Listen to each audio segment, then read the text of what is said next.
પાટણ જિલ્લાના રાધનપુર ખાતે Indian Red Cross દ્વારા અનોખી પહેલ કરવામાં આવી છે। સરહદી વિસ્તારના લોકો માટે ફ્રી એમ્બ્યુલન્સ સેવા શરૂ કરવામાં આવી।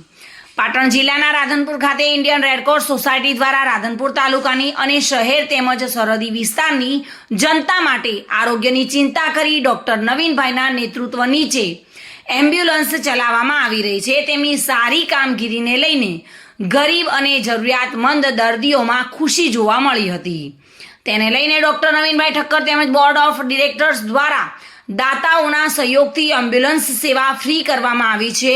તેને લઈ સરહદી વિસ્તારના ગરીબ દર્દીઓમાં ખુશીનો માહોલ જોવા મળ્યો હતો। ડોક્ટર નવીનભાઈ ઠક્કર એક સેવાભાવી વ્યક્તિ તેમજ Indian red cross board of directors સાધનપુરમાં હર હર હંમેશા સેવાકીય પ્રવૃત્તિ વિધવા બહેનોને સિલાઈ મશીનનો બ્લડ કેમ્પ જેવી અનેક સેવાઓ કરી રહ્યા છે।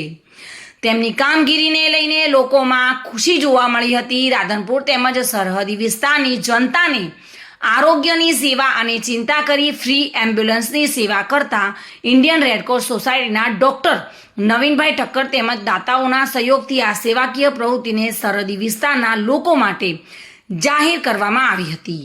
જાન્યુઆરીથી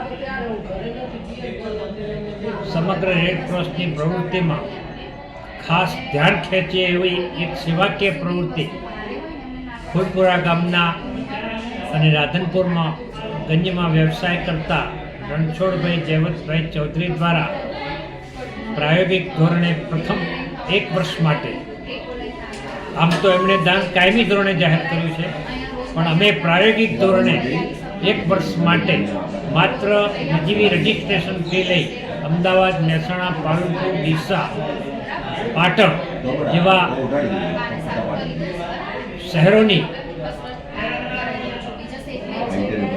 સુપર સ્પેશિયાલિટી હોસ્પિટલોમાં દર્દીને રિફર કરવા માટે તદ્દન નિઃશુલ્ક ભાવે નિઃશુલ્ક રીતે એમ્બ્યુલન્સ સેવા પૂરી પાડવામાં આવનાર છે, જે અમારી રેડક્રોસ ટીમને ઉત્સાહી હોદ્દેદારો દિનેશભાઈ ઠક્કર અને મહેશભાઈ રાઠોડ, રઘુરામભાઈ ઠક્કર, કાંતિભાઈ નાઈકના સહકારથી અમારી સેવાકીય પ્રવૃત્તિને વેગ મળ્યો છે।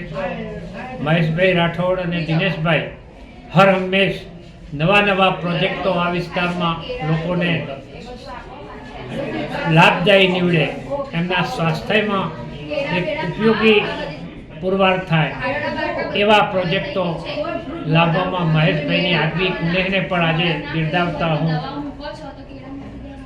ખૂબ ગૌરવ અનુભવું છું। વસંત કડિયા સાથે bureau report, today Gujarati news.